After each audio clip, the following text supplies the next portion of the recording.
Welcome to your deep dive into breaking into film and television. Talk about a dream job, huh?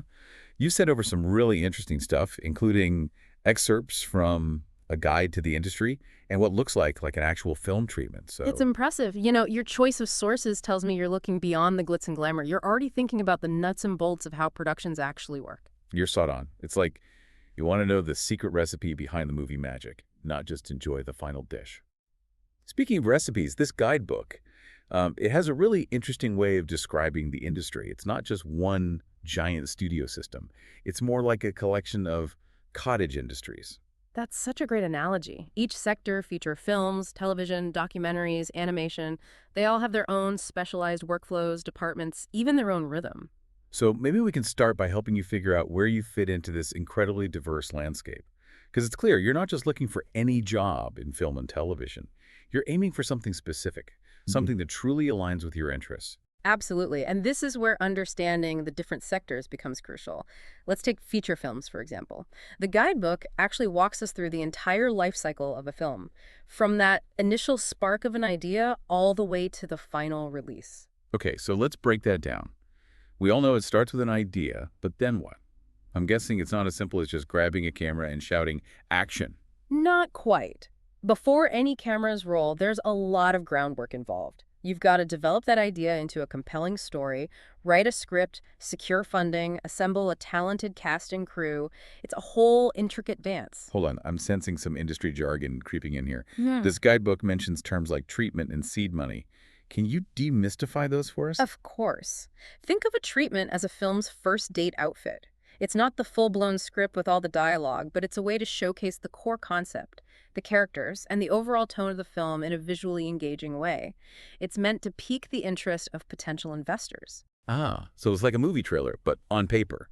And what about seed money? Is that like the initial investment that gets the ball rolling? Exactly. It's the crucial funding that allows you to flesh out that treatment into a full-blown script and start attracting bigger investors. It's the seed that helps your creative project blossom, so to speak. Okay, I'm starting to see the bigger picture here. Yeah. But this guidebook also mentions something really interesting about producers. They're actually the last ones to get paid.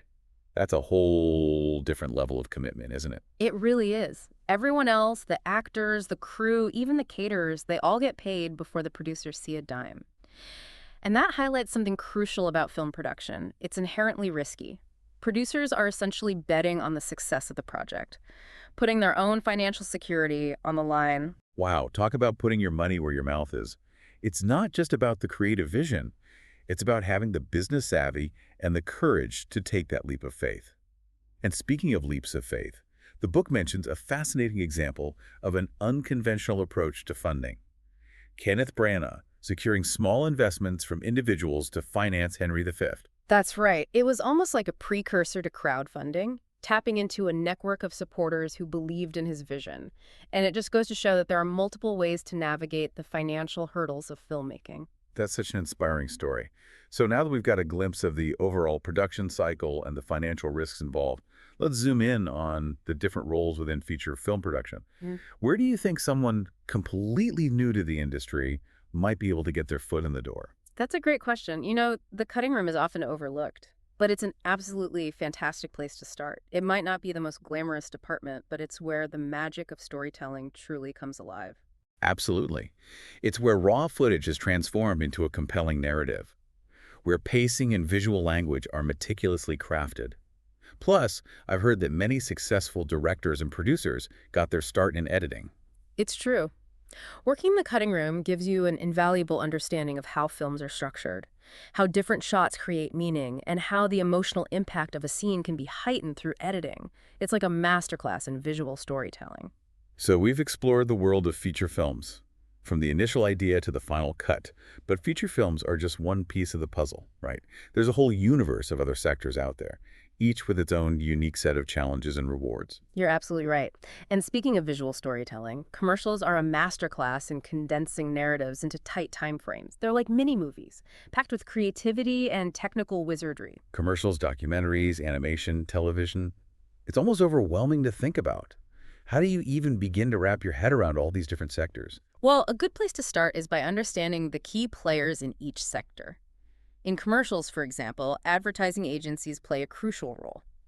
They're the ones who develop the concept, hire the production company, and ultimately approve every detail. So it's a very collaborative process, but with the agency ultimately calling the shots. Exactly. But that doesn't mean there's no room for creative flair from the production team. Directors who can tell a compelling story within a tight time frame and budget are highly sought after in the commercial world. And then there's the unique challenge of visualizing those concepts with storyboards and animatics. Wait, animatics, that's a new one. What exactly are those? Think of them as a rough draft of the commercial, using still images to show the flow of the story and how the visuals will work with the sound. It's a way for everyone to get on the same page before the cameras start rolling. So it's like a blueprint for the final product. Yeah. I love that. Okay, so we've got these condensed narratives and commercials, but then you've got documentaries that can sometimes unfold over years. They must operate on a completely different timescale, right? You're spot on. Documentary filmmaking requires a different set of skills and sensibilities. You need a strong journalistic instinct, a keen eye for visual storytelling, and the patience to let the story unfold organically. And of course, the funding model is quite different, with sponsorship often playing a significant role. It's interesting, the guidebook actually mentions how the rise of independent production companies opened up a lot of doors for documentary filmmakers. That's right. Before, documentaries were largely produced by big studios or television networks. But now, smaller independent companies are driving innovation in the genre, exploring niche subjects, and experimenting with new storytelling approaches. So it's become a more diverse and dynamic landscape. That's pretty cool. Now, we can't forget about the world of animation. Stop motion, cell animation, CGI. There's so many ways to bring stories to life. What's fascinating about animation is the incredible attention to detail. It's all about creating the illusion of movement, one frame at a time. And speaking of painstaking processes, the guidebook gives us a peek behind the scenes of traditional animation, talking about these things called dope sheets. Dope sheets. Okay, you're going to have to break that one down for me. Imagine a spreadsheet that meticulously maps out the timing and action for each individual frame of animation. It's like a choreographer's score, but for drawings or puppets. It's incredibly detailed and requires a lot of patience. Wow, that sounds incredibly meticulous. It's amazing to think about the artistry and dedication that goes into each frame of animation. And speaking of animation legends, the guidebook mentions Nick Park, the creator of Wallace and Gromit, as a master of stop-motion animation. He's a true visionary. He's proof that with a unique style, a lot of patience, and a love for your craft, you can create truly iconic animated worlds. Okay, so we've covered feature films, commercials, documentaries, animation, but of course we can't forget about television. Live shows, news programs, sitcoms, dramas. It's a whole other world of production. Absolutely. And with television, you have this fascinating interplay between live and pre-recorded content. The guidebook actually walks us through the production schedule of a typical 30-minute multi-camera comedy show, and it's like a well-oiled machine. So tell me more about that. What does that production process actually look like? Well, you start with rehearsals, blocking out the scenes and working on the comedic timing. Then you move on to technical run-throughs, making sure the cameras, lighting, and sound are all working in sync. And then, of course, you have the live studio audience, which brings a whole other layer of energy and spontaneity to the mix. Wow, it sounds like a whirlwind of activity, but also incredibly exciting. Okay, so we've explored a lot of ground here, from the grand scale of feature films to the fast-paced world of television. It's clear that you're not just interested in the final product, you're fascinated by the intricate processes that bring those stories to life. Exactly. And your curiosity is exactly the right mindset to have when breaking into this industry. But with all these different paths and sectors to choose from, how do you actually get started? I mean, the competition is fierce, right? You're not wrong about that. Yeah. The film and television industry is notoriously competitive, but this guidebook does offer some really valuable advice on training and how to sell yourself. It even highlights some reputable training programs like the National Film and Television School and Skill Sets Accreditation Program. So it emphasizes the importance of formal training.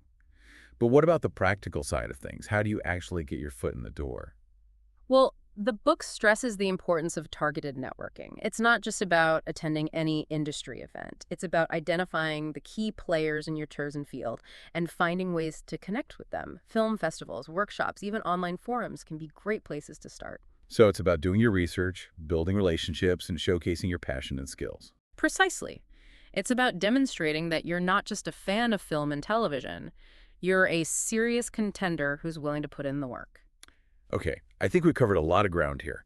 giving you a really solid overview of the film and television landscape. We've demystified some industry jargon, uncovered hidden opportunities, and hopefully ignited your passion for this incredible world. Now it's up to you to take that passion and turn it into action. And speaking of action, one crucial ingredient we haven't addressed yet is training. Right. That's where we'll pick up in the next part of our deep dive. We'll explore the different training pathways available, from film schools to apprenticeships to online courses, and help you navigate the often overwhelming world of film and television education. We'll demystify the options, discuss the pros and cons of each approach, and equip you with the knowledge you need to choose the path that's right for you. So we've talked about all the different sectors of the industry, but let's get down to brass tacks. How do you actually break in? It can feel overwhelming, right? Totally. Like stand at the base of this mountain, super excited to climb, but not sure the best path, you know? That's where the guidebook comes in. This deep dive into training options, it's like having a personal career counselor right in your pocket. Love that. Let's start with the classic route. Film schools. Names like the National Film and Television School, the London Film School. I mean, they just have that certain allure. They do, and for good reason. Rigorous programs, incredible industry connections, alumni who go on to do amazing things. But remember, it's not about picking the biggest name. It's about finding the right fit for you. Okay, so how do you go about finding that perfect match? What are some things to consider when you're looking at all these different film schools? The guidebook highlights some excellent questions to ask yourself. What kind of hands-on experience do they offer? What's their faculty like? Do they have strong industry ties? Connections to studios, production companies, working professionals. And then, of course, there's the practical side of things. The cost and length of the program. All right, it's a big investment, both in terms of time and money. So you really want to make sure it, aligns with your goals and your budget. Exactly. And for those who prefer a more hands-on, learn-by-doing approach, there are fantastic apprenticeship programs out there. The guidebook specifically mentions the one run by FT2, the Film and Television Freelance Training Organization. Ah, yes, FT2. They have this really cool thing. It's called the Set Crafts Apprenticeship Training Scheme. Sounds like a dream come true for anyone who loves working with their hands and wants to be part of that behind-the-scenes magic. It's an incredible program. They recruit young people, give them on-the-job training on real film and television productions. Imagine learning from seasoned professionals, getting to see how a set is built, how lighting and sound work together. It's such an immersive experience. Talk about a crash course in practical skills. I mean, this guidebook really is like a treasure map, leading us to all these hidden gems. I like that analogy. And speaking of hidden gems, let's not forget about short courses and workshops.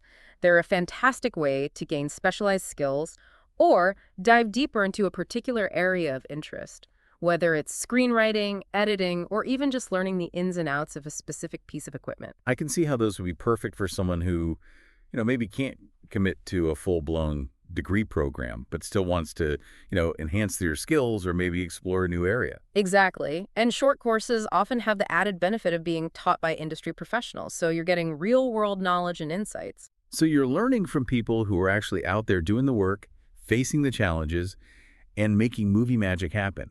Now, if you're thinking about a career with the BBC, they have their own training programs too, right? They do. And it's no surprise given their long-standing commitment to developing talent. What's really interesting is that their training programs are now open to anyone who can pay, not just those already employed by the BBC.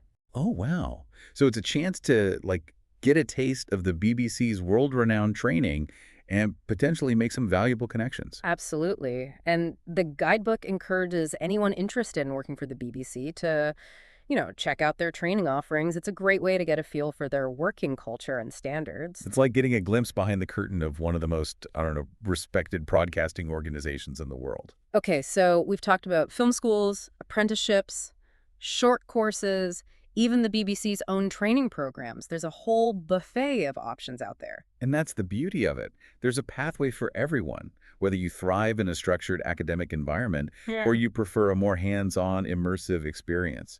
But no matter which path you choose, it's crucial to remember that training is an investment. Absolutely. It's an investment in yourself, in your skills, in your future. Yeah. And it's important to approach it with a sense of purpose and dedication. Right. It's not just about collecting certificates or, ticking boxes. It's about gaining knowledge, honing your craft, and developing your unique voice. And the learning never really stops.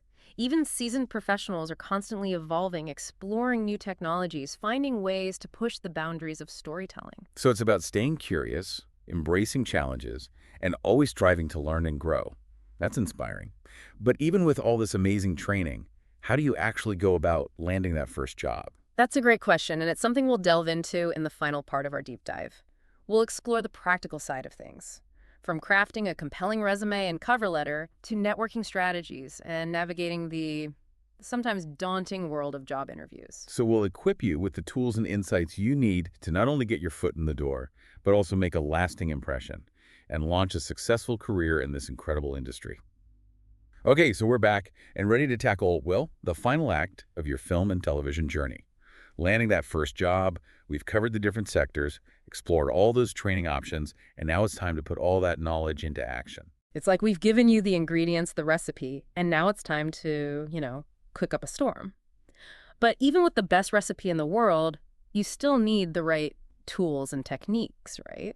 And speaking of tools, this guidebook has a whole section on how to sell yourself, which honestly sounds a bit intimidating. Yeah, it's not about, being a salesperson. It's more about presenting yourself in the best possible light and showcasing why you're the perfect fit for a particular role or company. You know what I mean?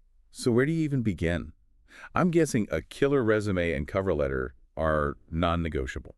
Absolutely. Your resume is your calling card. It's that first impression. It's your chance to highlight your skills, your experience, and any relevant education or training you've received.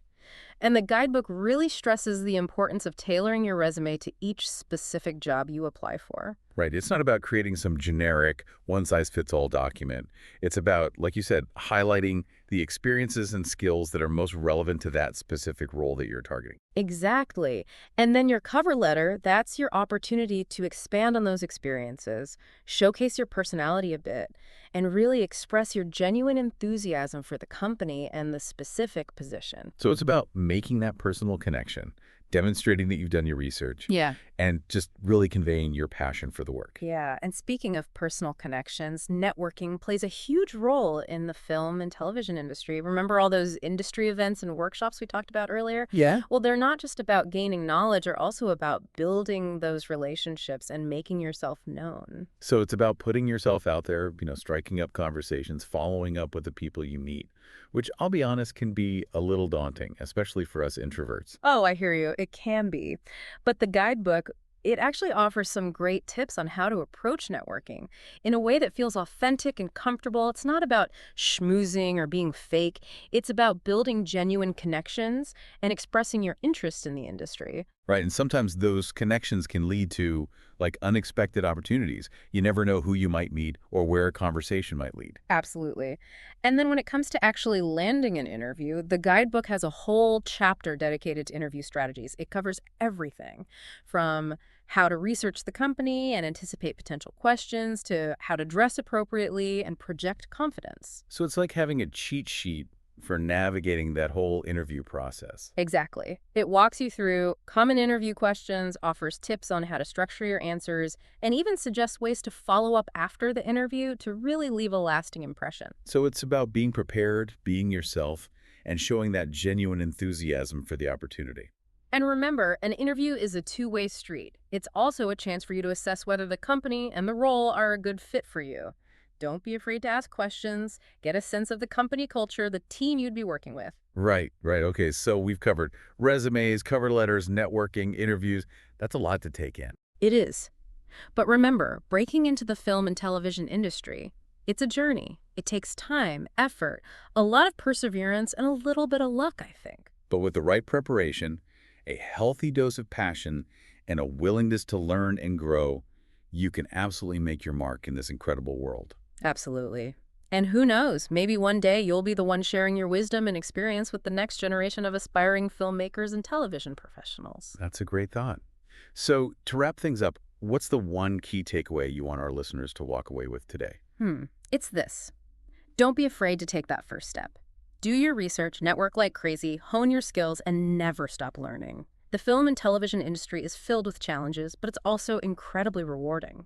And with the right mindset and a lot of hard work, you can absolutely achieve your dreams. Well said. So there you have it. Your deep dive into breaking into film and television is complete.